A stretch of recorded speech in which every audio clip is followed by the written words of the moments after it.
Oh, all right. Hosea chapter 5 again tonight. We're going to conclude. It'll be our third week on it, but we're going to finish it up tonight. Now, as you're turning over there, we will be reminded that as we're finishing up, we are working under the third main section of this chapter. Previously, we have looked at God's rebuke of Israel for her sins. All of this under the general theme of Israel's ungodliness, and in particular, her corruption in this chapter. Then we looked at God's condemnation for her sins and her refusal to repent. In verse 5, verses 6 and 7 covered God's withdrawal, and now we're looking at the punishment. And in particular, we got down to verses 11 and following.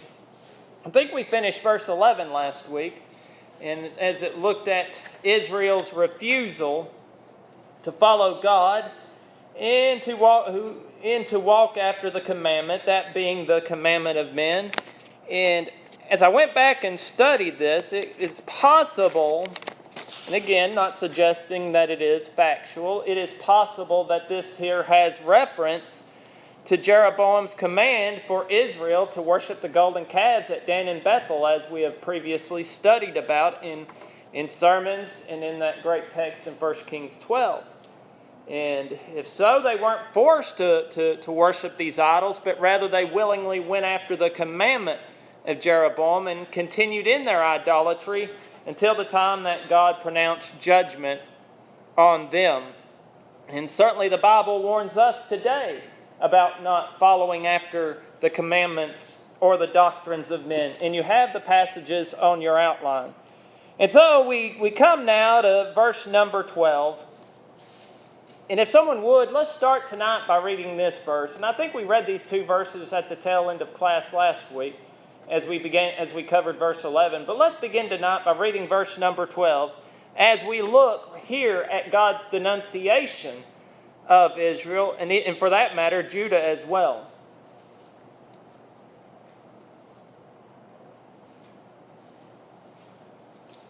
You want to read? Thank you, Brother Larry. So here God is addressing both nations, both the north and the south, and here we have two different descriptions. And now, why were they in this predicament? To start with, let's refresh our minds. Let's be reminded once again. Why was both Israel and Judah in their predicament? Idol worship. And of refusal to repent. And so God is going to do to Israel here what a moth does to garments, and to Judah what rottenness is to the bones. Now, why do we use mothballs? And those are something, I hate smelling those. Why do you put mothballs in closets or in drawers? What does a moth do to clothing? It eats holes in them. Does it do so pretty quickly? Slowly destroys. It slowly destroys. It just works its way through there. And so a moth destroys, does it not? And so here God is using the symbol of a moth to represent a destructive influence. And he uses this to describe the destruction that was going to come upon the northern kingdom. Now, why do you think he uses two different descriptions here? Why do you think he describes Israel as being, he would do to Israel like a moth, and to Judah what rottenness is to the bones? Why not use the same illustration?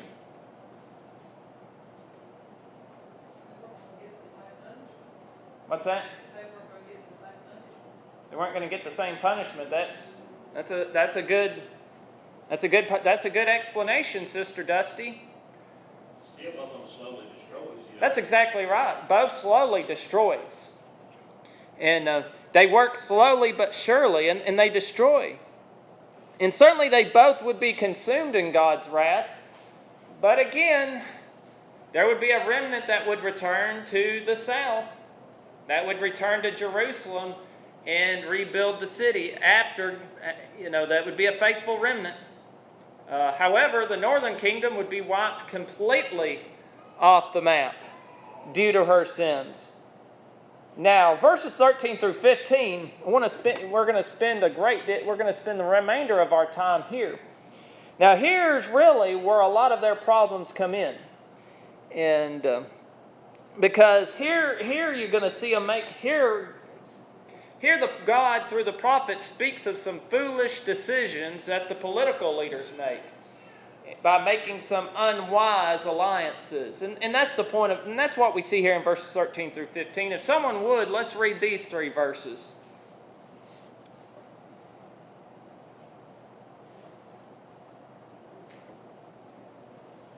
When Ephraim saw his sickness, and Judah saw his wound, then went Ephraim to Assyria, and sent to King Jehoiakim, yet could he not heal you, nor cure you of your wound.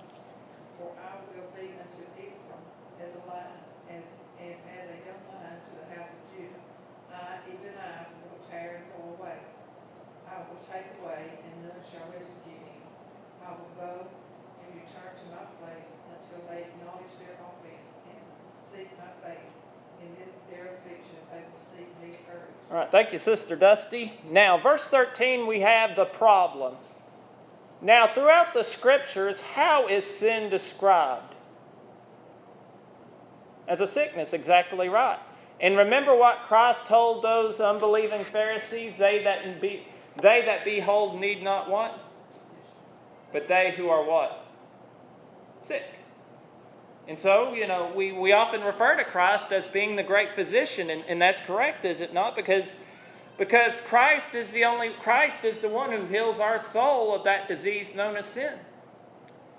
So when we come back now to Israel, did they recognize they had a problem according to verse number 13?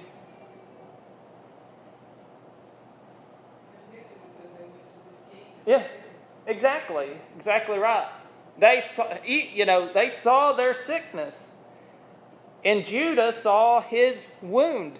So this tells you and me that they at least recognized their situation. They recognized, hey, we've got a problem.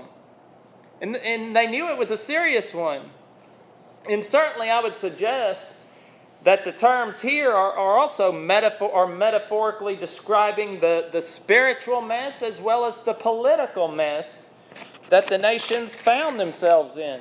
And I would encourage you, in your personal study, go back and read the books of 2 Kings and 1st and 2nd Chronicles especially. And you pick up the historical context of this, and you'll really see, and you will see, and you will just shake your head at the decisions that these kings made. And it helps you understand just how pitiful a condition and situation that Israel and Judah found themselves in. And so they knew they had a problem. But now, who should they have turned to? They should have turned to God. Because what had God done for them? Even while in their sin, what had God provided for them? Food. He provided them food, obvious. You're right, Brother Ricky. But who did he send as well?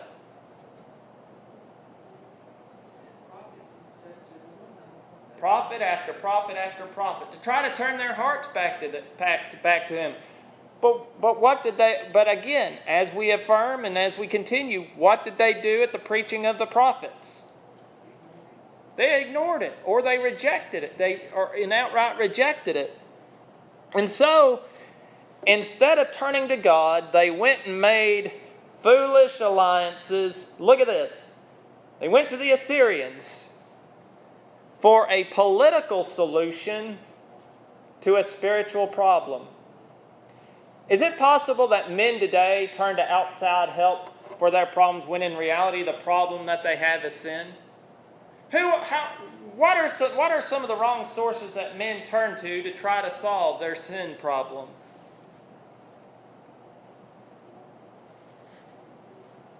My opinion is a lot of these people go to these psychiatrists and to these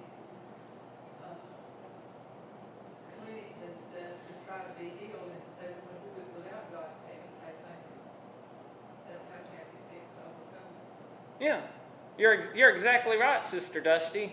Because how does man view sin today? As acceptable. So I don't. He thinks, well, I can go to a counselor or a shrink, and I don't have to worry about this. But even if he does get some help, he still has the problem, does he not? Of sin. Because separate and apart from God, you can't take care of the sin problem. And so men look to other solutions for their spiritual problem. And it's sad. Now here, and I think I have the actual passage on your outline. If someone would, look on your outline. Did I include, when I gave the outline, did I include 2 Kings chapter 15, verses 16 through 22 on there? Did I put that on your outline?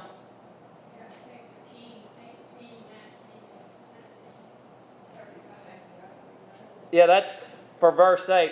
But if you want, but I would encourage you here on verse 13, go down here and mark 2 Kings. Put in there, and I'm sorry I left this one out. Put in your notes 2 Kings 15, verses 16 through 22. It's the historical account of what God is talking about here. In summarizing that passage, King Menahem, who wanted the throne, had put Shallum to death in order to ascend to the throne. However, when Menahem came to the throne of Israel, he was unable to hold it against factions which rebelled against him. And so in desperation, Menahem sent for assistance from Assyria, and he purchased the friendship of the Assyrian king Pul. Now there's you another lesson, trying to buy friends with money. And Judah's wound had been inflicted by Ahaz in his wickedness. And again, he was on the throne in Judah at the time during the time that Hosea was prophesying. And good King Hezekiah would come to the throne after Ahaz. So there were still some good kings to the south. And certainly that's the reason why the south did not fall as swiftly as the north. And again, as we go through here, this is not the first time these foolish alliances are going to be denounced. When we get to chapter 7, verse 11, you're going to see a rather interesting metaphor employed by God against Israel. Now, King Jareb, the name is found only here and in chapter 10. And it refers to an avenger. And it applies to the one whom Israel thought would deliver them. And this more likely refers to that king Pul, as well as his successor Tiglath-Pileser, whom Menahem had dealings with. However, far from healing them, Israel was forced to pay them tribute money. With friends like these, who needs enemies, am I right? And so the Assyrians made the sickness of Israel worse. And isn't this really the tragedy? Because if they had turned to God, would they have had to worry about this? Would they have had any problems like that? No, they wouldn't have. But now, because they did not turn back to God, they compounded their problems and were forced to pay tribute money to them. Now let's look at verse 14, and here we find the punishment. The punishment of the people. Look, I find this very interesting.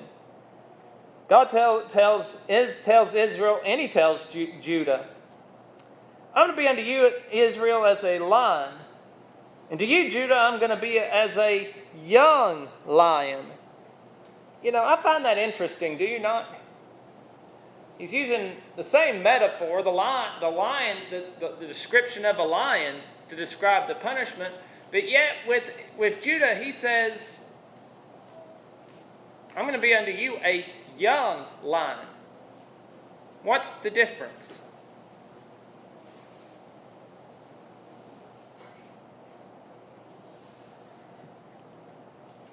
We know that God is going to tear into the two kingdoms like a ferocious lion. And here he's describing his wrath being poured out on both Judah and Israel.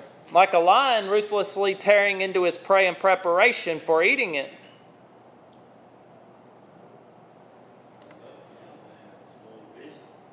What's that, Brother George? The young lion is more vicious.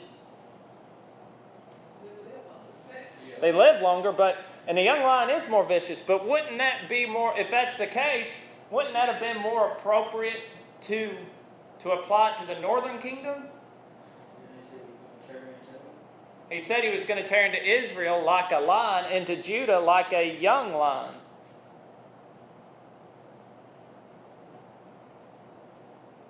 And I ask this because remember, the northern kingdom was wiped completely off the map. And remember, there was a return to Judah.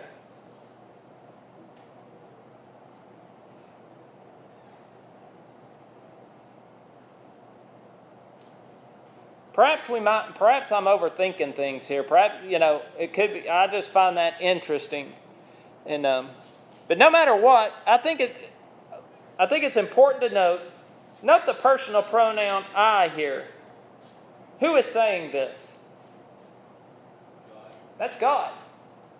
That's God saying, I'm going to do this. He is the one going to do this to the nation. I'm going to tear them apart and then go away. And again, he says, I'm going to do this and then I'm going to leave them to their own misery. Like a lion carrying off his prey, God is going to carry off his people into captivity. And there'd be no hope. Now to Judah, we if you remember from our study of the book of Jeremiah on Sunday morning some time ago, remember God, through the prophet Jeremiah, told them, if you surrender and you go into captivity quietly, you'll live. But if you resist, you're going to die. These lions, they're going to scatter everybody about too, think about it. Yeah, it's going to disperse, scatters. Right. They'll slowly return to God that way. In a group, we're not going to do anything. Exactly. I think that's another excellent point. And the time to escape the wrath of God had passed for Israel.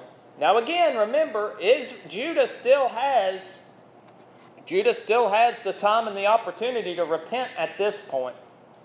And remember, as we pointed out, you still had a couple of good righteous kings that yet had to come to the throne in Judah. You still had Hezekiah, and then you would have Josiah, who would be the last bright glimmer of hope for Judah. He still had yet to come on the scene. So they still had time. But I would suggest even in this, God was seeing the end from the beginning. Do you think God knew Judah wasn't going to repent as well?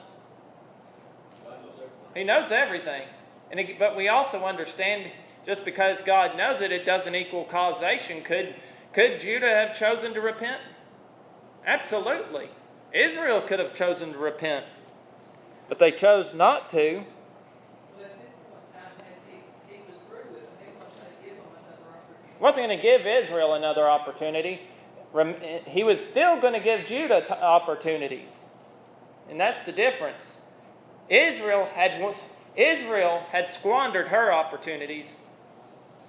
Judah, and I think one reason why they hadn't was the fact that at least down there you had a few good kings here and there sprinkled in. To the north, you had Judah was still holding Jerusalem as the holy city. Mhm. They were still worshiping there. Israel was at Bethel and Dan. They weren't worshiping God to start with. They had these groves and all these foreign things too, and they were trying to worship God, but it was like they had a new abiding. It was not what God wanted them to do. Right. That's a great explanation. And in any case, we're seeing the consequence of their sins, and this impresses upon us, I do believe. This description here really emphasizes the fact that it's a fearful thing to fall into the hands of the living God, is it not? We've said it before and said it again. People today, they want to talk about just solely the love of God, and yet and indeed God is love. But what does this teach us about God here that we're studying tonight? He is severe God. And and sin makes God angry, does it not? Indeed. But yet, even in his anger, he provides man with the way to escape sin. But again, his long-suffering comes to an end, because his long-suffering here ended with Israel, does it not? So it is a fearful thing to fall into God's hands, and God is a consuming fire. He will take care of the sin problem. And we can either turn to God, or we can choose to rebel against God. And that's the choice that men have. And Israel and ultimately Judah chose the wrong path and fell into the hands of God. And they felt and experienced his wrath. Verse number 15, we have the purpose of this punishment. God said, I'm going to return to my place. And in other words, he's going to leave Israel. He's going to leave Judah as well in their misery. And why is he going to leave them? No doubt about that, Sister Dusty. I think that's an excellent point. It isn't that God left them, it's they left God. Because what does the Bible teach us about God? He will never do what? Exactly. But it does teach that we can leave and forsake God. So Israel and Judah had chosen to forsake God. And that left God with no choice but to punish. And so he says, I'm going to return to my place till they do what? Till they repent. They had to acknowledge, they had to confess their sins, and they had to return unto him. And when you study the history of Israel in exile, you'll find that it did make them feel a sense of guilt. And their suffering would awake within them the need for mercy. And that's why there would be a faithful remnant return to Jerusalem to rebuild the city, to rebuild the temple, and to rebuild the walls. As you study in the book of Nehemiah and the last three minor prophets.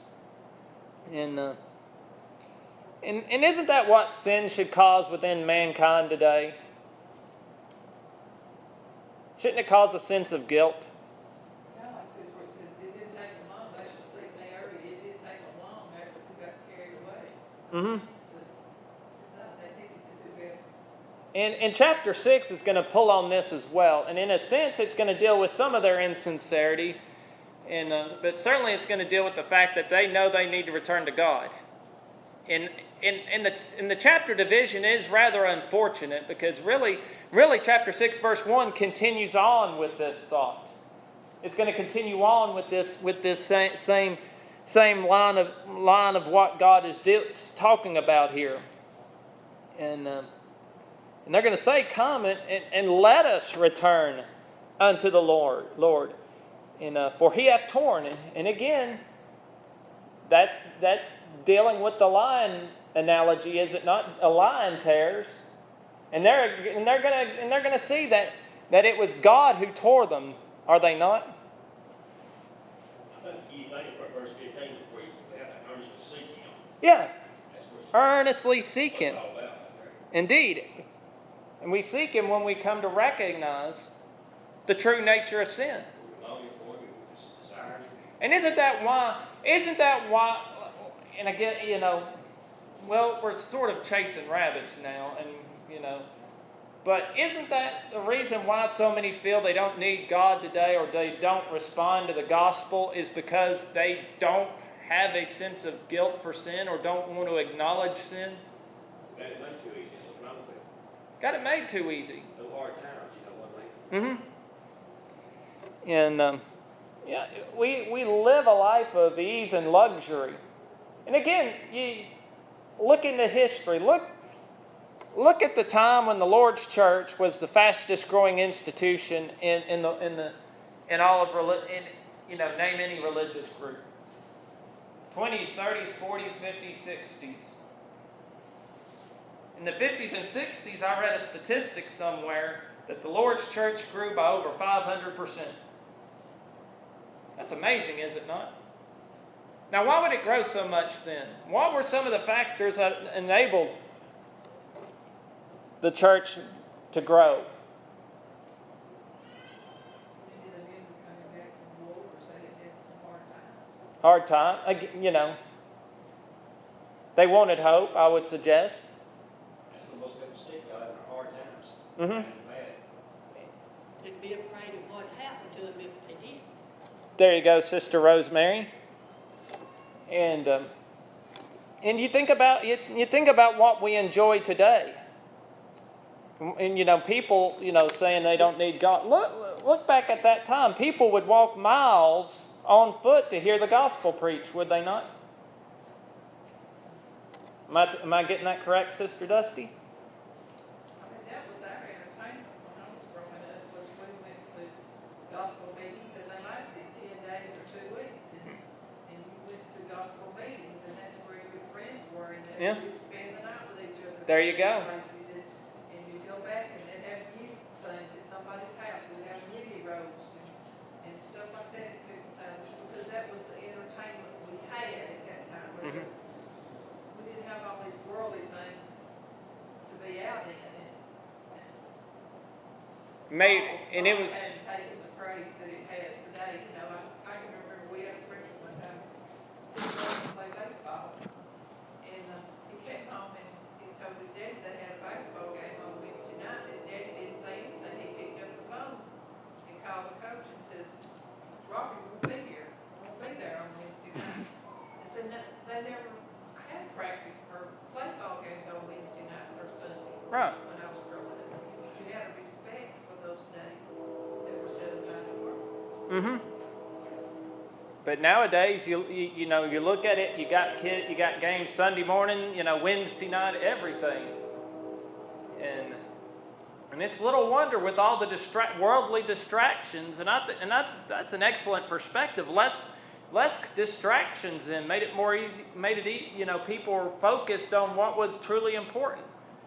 And you think about the distractions today. Oh, Satan's eating it up, is he not? And also, I guess what impressed me the most, I wasn't around back then, but people, would, walk into services.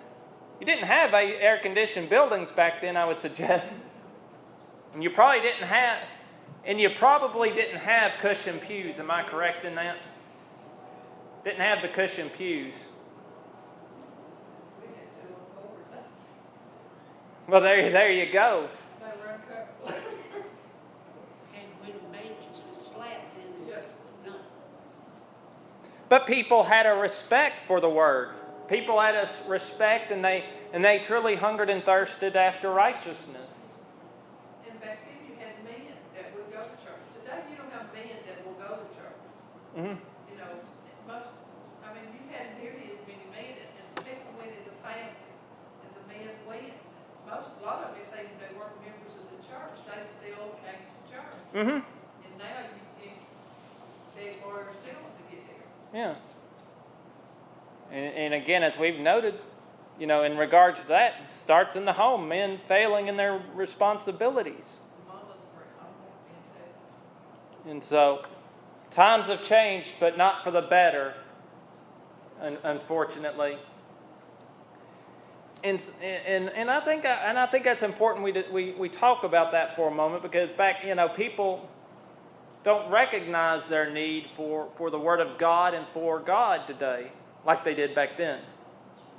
And until men get to the point that they need God and they recognize the sin problem, well, our efforts are going to be much more difficult. But we have to keep on keeping on. All right. So as we have seen in our study of Hosea chapter 5, it really serves, as we close this chapter, it serves as an explanation of the events of chapter 4. And it paints for us a frightening portrait of the true nature, the corrosive nature of sin. And I think it's a perfect example of the old saying that sin will take you further, that it will keep you longer, and that it'll cost you more than you ever wanted to pay. And Israel found this out the hard way. And certainly, this was written for our learning so that we do not have to learn the hard way. And certainly this chapter paints for us the fact that the life of sin, the life separate and apart from God, is a foolish and futile way to live.